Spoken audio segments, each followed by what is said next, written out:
وفاقی حکومت کے 2 سال مکمل ہونے جا رہے ہیں اور اسلام آباد کی پاور کاریڈورز میں بڑی ہلچل ہے۔ اطلاعات یہ ہیں کہ کابینہ میں بڑے پیمانے پر رد و بدل اور ایکسپینشنز کی تیاری ہو رہی ہے۔ کارکردگی کی رپورٹ بھی طلب کر لی گئی ہے، نئے وزیر خزانہ کی تلاش ہو رہی ہے اور اتحادی جماعتوں کو اضافی وزارتیں دینے کی باتیں بھی کی جا رہی ہیں۔ تو کیا واقعی ایک نئی اکنامک ٹیم آ رہی ہے اور کیا یہ سب پرفارمنس بیسڈ ریفارمز ہیں یا پھر پولیٹیکل اسٹریٹجی ہیں؟ آئیے بات کرتے ہیں اور جانتے ہیں کہ آخر یہ معاملہ ہے کیا۔ ہمارے ساتھ ہیں اسلام آباد سے بیورو چیف طارق عزیز۔ طارق، سب سے پہلے تو یہ بتائیے، کیا واقعی یہ جو کیبنٹ کے اندر ری شفلنگ ہو رہی ہے یہ پرفارمنس بیسڈ ہے یا پھر پولیٹیکل ایڈجسٹمنٹ کی جا رہی ہے؟ جی تھینک یو۔ یہ بڑی اہم آپ نے یہ دونوں پہلو مد نظر کہے گئے، ایک تو پولیٹیکل ایڈجسٹمنٹ بھی ہے، جیسے کہ اتحادی جماعتوں کا کوٹا جو بنتا تھا اس میں ایک وزارت جو ایم کیو کی ہے، باب پارٹی کی بھی ہے، تو یہ پولیٹیکل ایڈجسٹمنٹ بھی ہے۔ اور بنیادی طور پہ یہ 2 سال حکومت کے مکمل ہونے کے اوپر جو پرائم منسٹر کی ہدایات ہیں وہ یہ ہے کہ 2 سال مکمل ہونے کے بعد تمام وزارتوں، ڈویژن اور جو محکموں کی جو ہے ان کو رپورٹ پیش کی جائے کہ کس نے کیا کام کیا۔ اب سوال یہ ہے کہ کون کون سی وزارتیں جو ہیں تبدیل ہو سکتی ہیں، کون کون سے منسٹر جو ہے شفلنگ میں زدگی آ سکتے ہیں، نئے بھی لوگ آ سکتے ہیں۔ یہ 2-3 چیزیں بڑی اہم ہیں۔ اس کے لیے پرائم منسٹر صاحب نے ایک کمیٹی بنائی تھی اور یہ جو ہے وہ اپنا احد چیمہ صاحب جو ہیں، احد چیمہ صاحب اس کو دیکھ رہے ہیں۔ انہوں نے تمام وزارتوں سے، ڈویژن سے، کابینہ محکموں سے ان کی رپورٹ طلب کی دی تھی۔ تو اب پرائم منسٹر کو یہ رپورٹ آج کل میں یا نیکسٹ ویک میں پیش کر دی جائے گی۔ اس کے بعد رمضان ہے، عید کے بعد یہ جو ہے تبدیلیاں لازمی ہوگی، توسیع بھی ہوگی اور جو ہے رد و بدل بھی ہوگا، محکمے بھی تبدیل ہوں گے۔ اور بجٹ جو ہے یہ بڑی اسپیشل ہے کہ بجٹ سے پہلے نئی معاشی ٹیم لانے کا فیصلہ کیا گیا۔ یہ خبر ہے کہ بجٹ چونکہ مئی میں تیاری شروع ہو جاتی ہے اپریل میں، تو بجٹ جون میں پیش کیا جاتا ہے، 2 یا 5 تک پیش کر دیا جائے گا۔ تو بجٹ کے لیے جو ہے نئی معاشی ٹیم جو ہے وہ جو ہے اس سے پہلے بجٹ سے پہلے نئی معاشی ٹیم آئے گی، تو وزارت خزانہ جو ہے وزیر خزانہ سب سے اہم ہیں، تو ان کے لیے بھی ان کے لیکن طارق اس ری شفل کی بنیادی وجہ آخر کیا بنی؟ مطلب کیوں اتنی جلدی ضرورت پیش آ گئی ری شفلنگ کی؟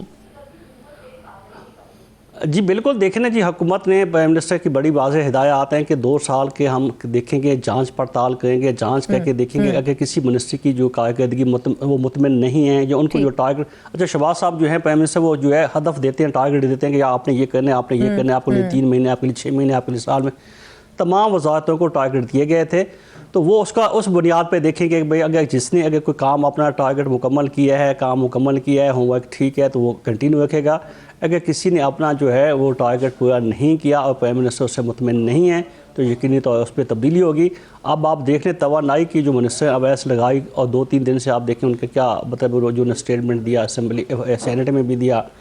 پارلیمنٹ میں بھی دیا، اس کے بعد انہوں نے ایک پالیسی بیان بھی دیا۔ اس کے اوپر جو حکومت کے اپنے لوگ بھی بڑے اس پہ نالاں ہوئے، اتحادی جماعتیں بھی نالاں ہوئیں، تو ان کو بھی ٹارگٹ دیا گیا تھا۔ اب اس کو بھی دیکھا جائے گا کیا ان کو جو دیا گیا تھا ہوا یا نہیں ہوا۔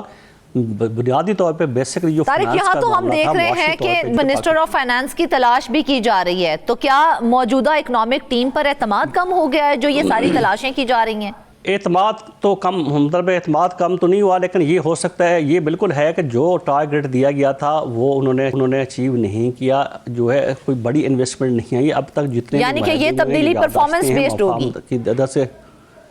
جی بالکل پرفارمنس بیسڈ ہوگی۔ اس کے اوپر جو بڑا اعتراضات بھی ہیں، جب پارٹی کے اندر اندرونی میٹنگز ہوتی ہیں، کیبنٹ میٹنگ ہوتی ہیں، تو فنانس منسٹر کے اوپر بڑے سوالات اٹھائے جاتے ہیں کہ انہوں نے اب تک کیا کیا ہے، ہمیں بتایا جائے، عوام کو کوئی ریلیف فراہم کیا ہے، کوئی انویسٹمنٹ آئی ہے، کوئی ٹیکس، لیکن ٹیکسز بہت زیادہ لگے ہیں۔ اکانومی کے حوالے سے کوئی بڑی خبر، کوئی بڑی پیش رفت اس وقت سب نے نہیں آئی 2 سال میں۔ تو یقینی طور پہ جو فنانس کا ہے سب سے اہم ہے، اور اکانومی ٹھیک ہے تو اس کے اوپر ہی ملک چلے گا۔ اگر اکانومی ٹھیک نہ ہوئی تو باقی حکومت کی کارکردگی جو ہو جائے، ہم نے بیوٹیفیکیشن کر دی ہے، اسلام آباد خوبصورت ہو گیا ہے، فلاں ہو گیا، یہ باقی اپنی جگہ پہ اہمیت رکھتی ہیں۔ تاہم جب تک فنانس یا معاشی طور پہ ہم مستحکم نہیں ہوں گے، وہ ٹھیک نہیں ہوگی، تو اس وقت ملک آگے نہیں بڑھے گا۔ اور یہ شکایت شاید دوسرے فریق کو بھی ہے کہ فنانسی جو ہے معاشی طور پہ جو ہے ہم وہ کامیابی حاصل شاید نہیں کر سکے۔ اچھا طارق، ہمارے ذرائع یہ بتاتے ہیں کہ سول اور عسکری لیڈرشپ کی کنسلٹیشن جو ہے نا اس سے وزیر خزانہ لانے کی بات ہو رہی ہے، تو کیا یہ ایک نئی پاور ڈائنامکس کی نشاندہی ہے؟ جی بالکل، پہلے ہی جب فنانس منسٹر جو ان کو پولیٹیکل کوئی بیک گراؤنڈ تو نہیں ہے، وہ تو باہر تھے، کسی بینک میں کام کر رہے تھے اور بینکر تھے، لیکن وہ ایک جو ایکسپیرینس کیا گیا وہ ناکام ہوا۔ اب ایک دفعہ جو ہے فائنانس منسٹر کی تلاش ہے، اور اس بات کا امکان بھی موجود ہے جو فائنانس منسٹر سابق ہیں مسلم لیگ نون کے رہنما جو ہے ڈپٹی پرائم منسٹر، وہ بھی فائنانس کا معاملہ سنبھال سکتے ہیں، چونکہ انہوں نے اپنے جب بھی انہوں کو وزارت خزانہ دی گئی، انہوں نے یقینی طور پر جو ہے ان کو جو ٹارگٹ نواز شریف صاحب نے دیا تھا پچھلے گورنمنٹ میں، یا بھی دیا تھا شہباز صاحب میں پی ڈی ایم گورنمنٹ نے، تو انہوں نے وہ اپنے ٹارگٹ اچیو کیے تھے، تو ممکنہ طور پہ وہ واپس بھی آ سکتے ہیں۔ پر یہ کویسچن ہوگا کہ فارن منسٹر کون بنے گا، تو جو ٹارگٹس دیے گئے تھے فائنانس منسٹر کو، تو کیا وہ ٹارگٹس اچیو نہیں ہو پائے اس بار؟ یقینی طور پہ نہیں ہو پائے، اور جو ان سے توقعات کی جا سکتی تھیں وہ نہیں ہوئیں، اور جو ایف بی آئی کا جو ہدف تھا جو ہے ٹیکس وصولی کا، وہ بھی نہیں ہوا۔ اور میں نے پہلے بھی آج جتنے ممالک کے ساتھ انویسٹمنٹ آنی تھی، جو انویسٹمنٹ کے اعلانات تو شروع ہو گئے ہیں، معاہدے ہوئے ہیں، ان کے دستخط ہو گئے ہیں، لیکن عملی طور پر تو کوئی پیسہ ابھی تک نہیں آیا۔ اب کل ہی دیکھیں کہ پاکستان کو ریکویسٹ کرنی پڑی ہے یو اے ای سے کہ ان $2 ارب کا جو ہم نے پیمنٹ دینی تھی، تو پہلے 15 دن کے لیے 2 ویک کے لیے انہوں نے ہمیں جو ٹائم دی ہے، اب آج پھر کل ان سے ریکویسٹ کی گئی ہے یو اے ای سے کہ $2 ارب کے لیے 1 مہینے کی درخواست کی گئی تھی، لیکن انہوں نے 2 ہفتے کا ٹائم دیا ہے کہ 2 ہفتے کے بعد پھر $2 ارب دینا ہے۔ 2 ہفتے گزرتے پتہ نہیں چلے گا، تو معاشی طور پہ حکومت کو مسائل کا سامنا یقینی طور پہ ہے، اس لیے جو ہے معاشی ٹیم کی تبدیلی۔ اچھا، یہ فائنانس کا جو شہباز شریف کا پرائم منسٹر کا جو طریقہ کہا ہے، وہ فائنانس میں ان کے منسٹر کے ساتھ انہوں نے 2-3-4 بندوں کی اور ٹیم بھی لگائی ہوئی ہے، جیسے بلال اظہر کیانی ہیں، احسان افضل ہیں،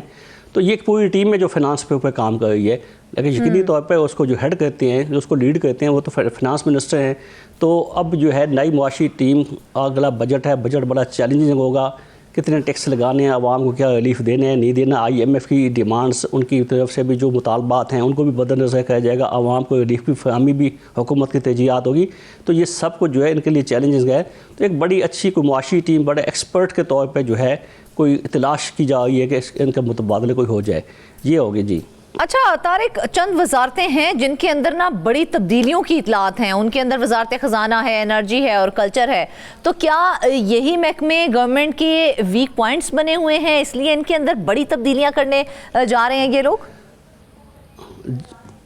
جی، پیٹرولیم بھی اس میں ہے، پیٹرولیم کا جو شاید ان کو ٹارگٹ دیا گیا تھا پرائم منسٹر علی پرویز ملک صاحب کو، شاید ان سے بھی زیادہ کوئی خوش نہیں ہیں پرائم منسٹر صاحب، ان کی کارکردگی کے اوپر بھی سوالیہ نشان موجود ہے۔ انرجی کے منسٹر جو اویس لگائی ہے ان کے اوپر بھی ہے،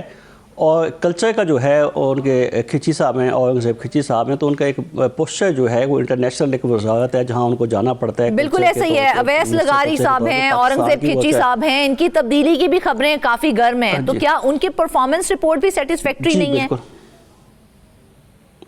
جی بالکل، اسی بنیاد پہ ہی ہوگا کہ 2 سال پہ انہوں نے کیا پرفارم کیا ہے، کتنا ڈیلیور کیا ہے، ان کو جو ٹارگٹ اچیو ہوا ہے نہیں ہوا، اسی بنیاد کے اوپر ہی ہوگا۔ اب جو دیکھیں، اب اویس لغاری کا جو انہوں نے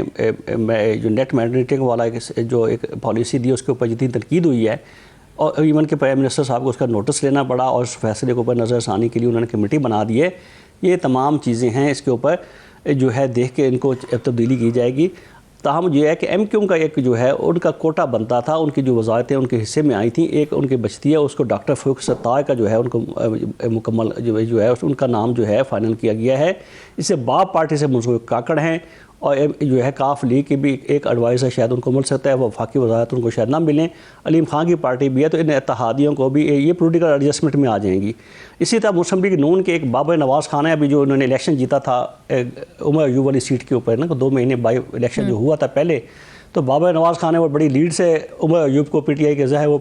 جو ہے وہاں سیکرٹری جنرل بھی تھے، تو ان کو شکست دی ہے، تو بابر نواز خان کو بھی منسٹر آف اسٹیٹ بنایا جا رہا ہے، ان کا بھی اضافہ کیا جا رہا ہے، تو یہ نئے جو ہیں یہ بنایا جا رہے ہیں۔ ایک اور نام آپ نے دیکھا ہوگا، نصیر عباس سدھو ہیں، یہ لالا موسیٰ سے ہیں، کھاگیاں سے ہیں، ایک بڑی اہم شخصیت، عسکری شخصیت کے چھوٹے بھائی ہیں، تو ان کی بھی جو ہے ان کو بھی وزیر بنایا جائے گا۔